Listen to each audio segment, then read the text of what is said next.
दुरानी साहब, अभी गुज़श्ता रोज़ ही राना सनाउल्लाह साहब ने दोबारा से कहा है कि जी मुज़ाकरात की मेज़ पर आना चाहिए पीटीआई को, तभी कोई बात बनेगी। लेकिन बदकिस्मती से कैरेट स्टिक पॉलिसी हमारे सामने है। एक तरफ मुज़ाकरात की बात है, एक तरफ गिरफ्तारियां हैं। क्या लग रहा है आपको कि ये सिर्फ टाइम बाय करने की कोशिश है कि पीटीआई को इंगेज किया जाए, या वाकई हुकूमत संजीदा है बातचीत के लिए?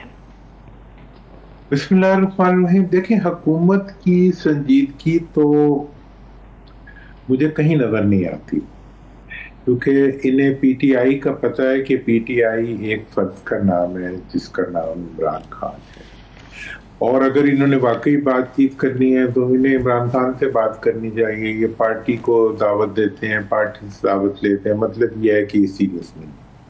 और मैं तो खुद चूंकि मुज़ाकरात और मफाहमत के हक में हूँ, लेकिन मैं समझता हूँ कि इन्होंने अगर मफाहमत करनी है, मुज़ाकरात करने हैं, तो इन्हें सीरियसली उस एंड के साथ करने चाहिए जो कि उसको कर सकते हैं। और वो एंड इनके अपने पास है, ये भी नहीं है कि वो कहीं इंग्लैंड में चुप के बैठे हुए हैं या कहीं कहीं और बैठे हुए हैं। वही इन्हीं की जेल के अंदर है, इसी के पास है। सनाउल्लाह साहब उठे और जाके मिल लें, जाके उनसे शहबाज साहब उठे और जाके मिल लें उनसे, तो मुज़ाकरात शुरू हो जाएंगे।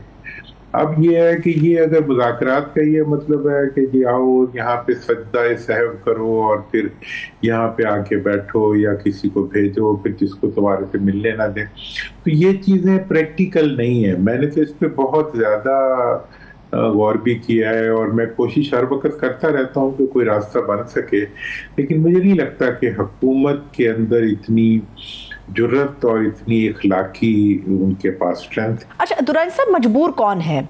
गवर्नमेंट मजबूर है, पीटीआई मजबूर है? जो असल में मजबूर है घुटने भी वही टेकेगा, माथा भी वही टेकेगा, तो आपकी नजर में बड़ा मजबूर कौन है? मेरा ख्याल है बड़ी मजबूर तो गवर्नमेंट है। देखिए, वो ज्यादा से ज्यादा जो कर सकते हैं उन्होंने कर लिया, और वो ये कर लिया हुआ कि जेल में डाला हुआ है और मुकदमे बना रहे हैं और मुकदमे चला रहे हैं, सब कुछ है, तरमीमें कर ली हैं उन्होंने। तो अब कुछ उनके पास इससे ज्यादा क्या कर सकता है कोई ना। अब यह है कि अब जहां तक सवाल है मुज़ाकरात होना और मुज़ाकरात के जरिए मामलात को आगे बढ़ाना, अपने आप को लेजिटिमेट कराना, अपोजिशन से अपने आप को तस्लीम करवाना, तो वो काम जो है वो हुकूमत ने करवाना है। हुकूमत, मेरा ख्याल ये है कि हुकूमत अपने गट्स खो चुकी है। अच्छा। कुछ करने की सलाहियत खो चुकी है और इनिशिएटिव लेने का उनके अंदर जो है ना वो स्ट्रेंथ वो नहीं है। तो लिहाजा वो एक मजबूर महज की तरह बैठे हुए हर 2, 3, 5 दिन, 10 दिन, 15 दिन बाद एक ज़बानी बात कर देते हैं विच मीन्स नथिंग। ठीक है, तो ये एक ऐसे मतलब जिसे कहते हैं बेफजूल की एक्टिविटी हो रही है। अच्छा, ये जो बेफजूल वाली एक्टिविटी आपने दुरानी साहब कहा, 14 अगस्त को प्राइम मिनिस्टर साहब ने कहा कि जी मिसाक के इस्तेहकाम में पाकिस्तान की तरफ बढ़ना चाहिए, तमाम सियासी जमातों को साथ लेके और बाशमूल पाकिस्तान तहरीक इंसाफ के। लेकिन ऐसे में चंद रोज़ के बाद अलीमा खान साहिबा के दोनों साहबजादे उठा लिए गए और राना सनाउल्लाह साहब ने कहा कि जी हमें नहीं पूछें, आप अदालतों से पूछें। तलाल चौधरी साहब ने कहा कि जी हमें बच्चों से क्या खतरा हो सकता है। तो कोई भी किसी भी चीज़ को ओन ही नहीं कर रहा। ऐसा लग रहा है कि कोई कानून ही नहीं है, कोई आप किसी से सवाल नहीं कर सकते, कोई पूछ नहीं सकते कि कौन कर रहा है, किसके कहने पे कर रहा है, गिरफ्तारी करने वाला कौन है, गिरफ्तार किस लिए किया जा रहा है, और आखिर में वही 9 मई का इल्ज़ाम लग गया है।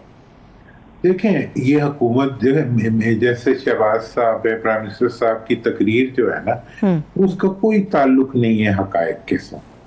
वो जो कॉपी वो लिखते हैं, हर तकरीर के अंदर 1-2 बज़ वर्ड्स होते हैं जिनको वो अगले दिन मीडिया में रिफ्लेक्ट कराते हैं, विच मीन्स नथिंग। मतलब वो हकीकत में वो नहीं बोल रहे होते, उनकी कॉपी बोल रही होती है। ठीक है। दूसरी तरफ ये है कि जहां तक राणा साहब का ताल्लुक है, राणा साहब भी वो आपके सवाल के जवाब में बोल रहे होते हैं, उनके पास तो कुछ कहने को नहीं है।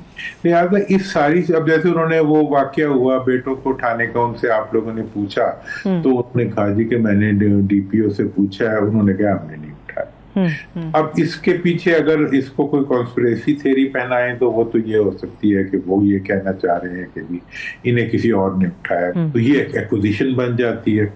और दूसरी तरफ ये है कि जब बाद में होती है बात तो फिर अगली सीन में वो अदालत में चले जाते हैं। मतलब ये है कि एक मजबूर महज एक क्लूलेस किस्म का पॉलिटिकल एटमॉस्फेयर है, इसकी तो बात करते हुए भी हल्का। अब दुरानी साहब एक और बड़ी क्रूशल सिचुएशन है हमारे सामने, वो ये है कि अवाम के अंदर गुस्सा तो है इस बात का कि हमारा वोट जो है वो सही तरीके से डाला मगर निकला नहीं, एक गुस्सा अपनी जगह पर बाकी है।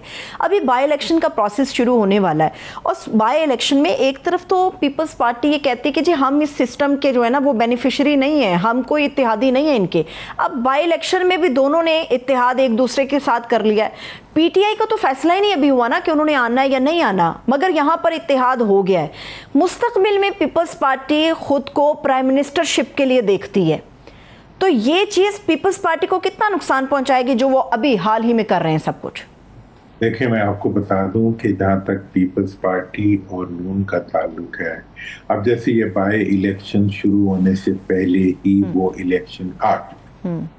देखिए, इमरान खान साहब की सारी जो साइ वॉरफेयर है वो ये है कि इनको डरा हुआ साबित करना, इनको हारा हुआ साबित करना, इनको शिकस्त खुर्दा साबित करना, ये है उनकी साइ वॉरफेयर की पूरी स्ट्रेटजी। अब ये है कि अभी इंतखाबात अनाउंस नहीं हुए और उससे पहले ही दो डरे हुए चेहरे आए और उन्होंने कांपते हुए कहा कि जी हम इकट्ठे मिलकर इलेक्शन लड़ेंगे। भाई किसके खिलाफ लड़ोगे? कैंडिडेट तो सामने कोई है। बिल्कुल ये है कि इलेक्शन की अनाउंसमेंट से पहले वो चंद डरे हुए लोग जो कपा रहे थे उन्होंने आके कहा जी हम इकट्ठे मिलके इलेक्शन लड़ेंगे, किसी के मुकाबले में वो जो जेल में है उससे हमने मुकाबला करने के लिए इत्तेहाद कर।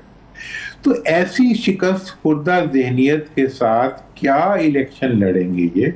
वो तो अंदर से हर रोज एक छिक्का लग जाता है और ये जो है ये उस पर आउट हुए होते हैं।